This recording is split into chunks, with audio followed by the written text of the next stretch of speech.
putain.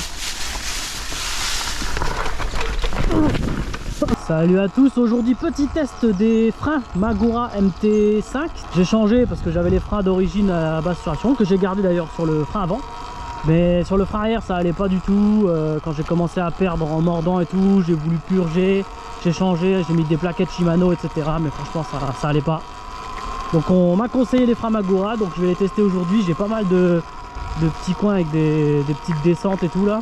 Donc on va tester ça et puis on va voir ce que ça donne. Allez hop, c'est parti.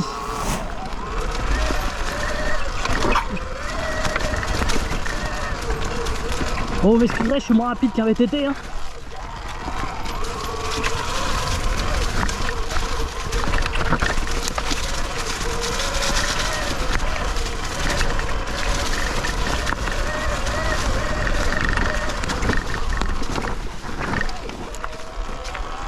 Ouais, ça freine pas mal, ça freine pas mal. En fait, les freins Magura comparé aux freins d'origine, je trouve c'est vachement progressif. Quand vous appuyez là, ça freine doucement, mais du coup ça n'a pas un gros mordant tout de suite. Et dès que vous pressez fort, forcément ça freine fort.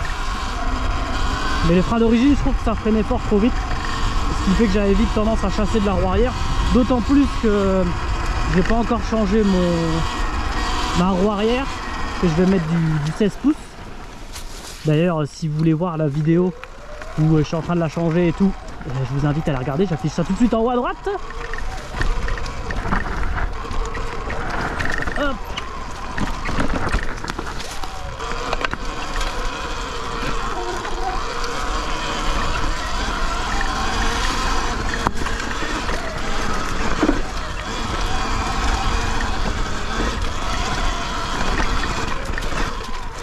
Franchement c'est le jour et la nuit.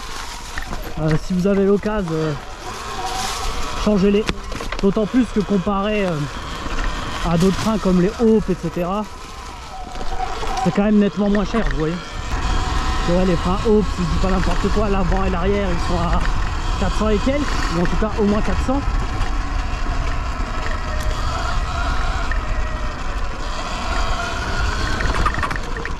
Alors que là avec des Magura, finalement vous en avez 100 pour 100 € environ un frein. Alors après ça dépend chez qui vous le prenez, mais voilà, ça vaut le coup. Je trouve que pour le prix ça vaut le coup. Hop. Le seul truc que je suis un peu déçu entre guillemets pour le moment, c'est que vous voyez la poignée de frein là, attendez je vais m'arrêter vite fait. La poignée de frein là, c'est du carbotexture, enfin ils appellent ça comme ça. En gros c'est du mélange de plastique high-tech, je sais pas quoi là, enfin, d'après Magura. Mais dans les faits, voilà, c'est du plastoc quoi. Le levier c'est du plastoc. Comparé au levier d'origine, où c'était de l'alu. En fait ce qui fait que si vous n'avez pas de protège-main comme moi pour le moment, je pense qu'à la première chute que je vais faire, je vais le péter.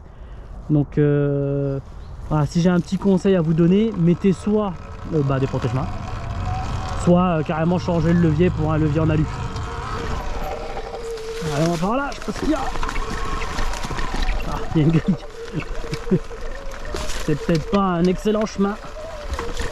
Ah oui, non, pas du tout. Oh,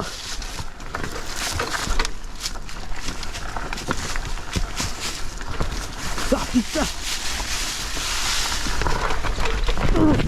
Oh là là. Je vais tomber. Ah putain.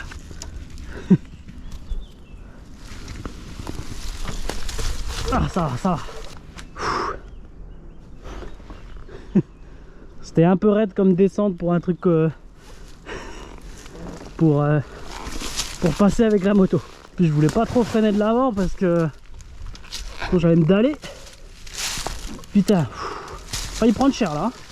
Ça m'aurait fait chier de péter encore un garde-boue avant et arrière et la totale comme pendant les Vosges.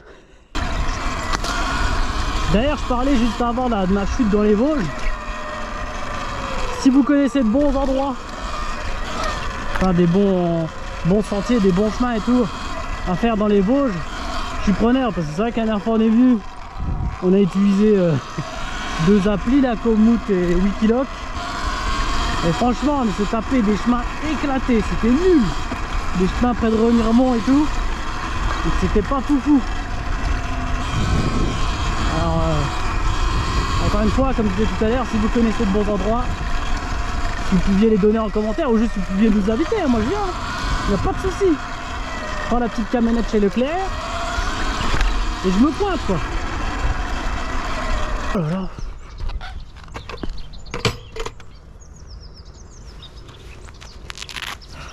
Voilà, petite pause tranquillement au bord de la forêt.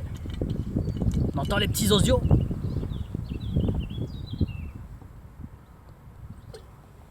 Buvez de l'eau. Dans 20-30 ans, il n'y en aura plus. Petit ref à Jean-Claude Bordam. Les vrais savent. En fait, tant que j'y suis, je vais vous montrer les freins Magura. Comme je disais, moi je les ai mis qu'à l'arrière. Donc vous voyez, ils sont comme ça. Voilà. Là, c'est la durite. À savoir que quand vous allez recevoir, si vous commandez, quand vous allez recevoir la durite, elle sera trop grande. Donc il faut que vous ayez un coupe durite. Parce que sinon, vous ne pourrez jamais la mettre sur votre Sion. Donc du coup, moi je l'ai fait passer là-dedans. Après, ça va là-haut, en dessous du cache plastique. Et ça remonte ici. Hop, hop, hop. Et ça revient là. Mais peut-être que là, vous verrez mieux ce que je vous disais quand je vous disais que c'était un genre de plastique. Alors je pense que c'est de la bonne qualité quand même, hein, mais c'est juste que ouais, ça risque de péter facilement. Bon, on va repartir tout doucement, hein, parce que les pauses c'est bien. Rider c'est mieux.